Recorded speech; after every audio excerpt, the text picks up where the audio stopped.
भमवरगढ़ एक छोटा सा गांव जो घने जंगलों और ऊंची पहाड़ियों से घिरा हुआ था। गांव में सदियों पुरानी परंपराएं और रहस्य दबे हुए थे। लेकिन हाल ही में गांव में एक अजीब सी दहशत फैल गई थी। लोग रात को घर से निकलने से डरते थे और बच्चों को अकेले खेलने की मनाही थी। कहानियां सुनाई देती थीं कि भंवरगढ़ की पहाड़ियों में एक चुड़ैल रहती है। वह रात के अंधेरे में निकलती है और जो भी उसके रास्ते में आता है उसे अपनी शिकार बना लेती है।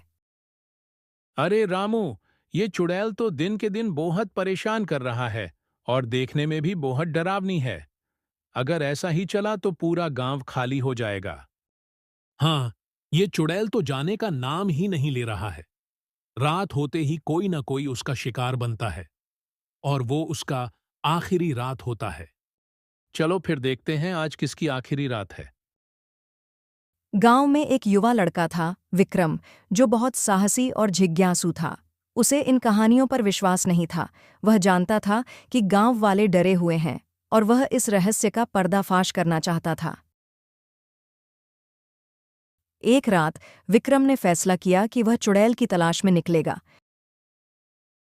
उसने अपनी दादी से एक ताबीज लिया जो उसे बुरी शक्तियों से बचाने के लिए था।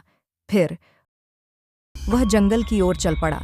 जंगल में घना अंधेरा था और अजीब अजीब आवाजें आ रही थीं। विक्रम डर गया, लेकिन उसने हिम्मत नहीं हारी। वह धीरे धीरे आगे बढ़ता रहा।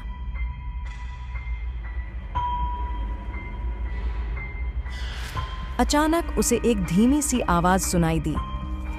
वह आवाज एक महिला के रोने की थी। विक्रम ने आवाज का पीछा किया और वह एक गुफा के पास पहुंचा। गुफा के अंदर उसे एक बूढ़ी महिला मिली। वह बहुत दुखी दिख रही थी। विक्रम ने उससे पूछा, आप कौन हैं और आप यहाँ क्या कर रहे हैं? बूढ़ी महिला ने कहा, मैं भंवरगढ़ की रानी थी। सदियों पहले एक दुष्ट जादूगर ने मुझे चुड़ैल बना दिया। उसने मुझे शाप दिया कि मैं रात के अंधेरे में भटकती रहूंगी और जो भी मेरे रास्ते में आएगा उसे अपनी शिकार बना लूंगी। विक्रम को एहसास हुआ कि यह वही चुड़ैल थी जिसके बारे में गांव वाले बात करते थे। लेकिन वह डरावनी नहीं थी, बल्कि दुखी और अकेली थी। विक्रम ने बूढ़ी महिला से कहा, मैं आपकी मदद करना चाहता हूँ। मैं आपको इस शार्प से मुक्त कर सकता हूँ। बूढ़ी महिला ने कहा, कोई मेरी मदद नहीं कर सकता। यह शाप बहुत शक्तिशाली है। विक्रम ने कहा, मैं कोशिश करूंगा। मुझे बताओ मैं क्या कर सकता हूँ। बूढ़ी महिला ने कहा, मुझे उस जादूगर की छड़ी चाहिए जिसने मुझे शाप दिया था। वह छड़ी भंवरगढ़ के पुराने किले में छिपी हुई है। विक्रम ने कहा। मैं उस छड़ी को लाऊंगा। विक्रम पुराने किले की ओर चल पड़ा। किला खंडहर हो चुका था और उसमें कई खतरे छिपे हुए थे। विक्रम ने सावधानी से किले में प्रवेश किया। किले के अंदर उसे कई जाल और पहेलियां मिलीं। आपको यहाँ 3 दरवाजा दिखाई दे रहा है। पहले दरवाजे से निकलने पर एक भयंकर आग का दरिया है। दूसरे दरवाजे से निकलने पर एक खतरनाक शेर है जो 3 महीने से भूखा है। तीसरे दरवाजे से निकलने पर एक खूंखार हत्यारा है जिसके हाथ में तलवार है। आपको कौन से दरवाजे से निकलना चाहिए? दूसरे दरवाजे से। 3 महीने से भूखा शेर अब तक मर चुका होगा। लेकिन विक्रम ने अपनी बुद्धि और साहस से उन सभी को पार कर लिया। अंत में उसे जादूगर की छड़ी मिल गई।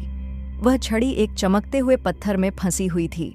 विक्रम ने पत्थर को छुआ और एक जादुई ऊर्जा निकली। विक्रम छड़ी लेकर गुफा में वापस आया। उसने छड़ी बूढ़ी महिला को दी। बूढ़ी महिला ने छड़ी को छुआ और एक तेज रोशनी निकली। जब रोशनी गायब हुई तो बूढ़ी महिला एक सुंदर युवती में बदल गई। युवती ने कहा, धन्यवाद विक्रम, तुमने मुझे शाप से मुक्त कर दिया है। मुझे खुशी है कि मैं आपकी मदद कर सका।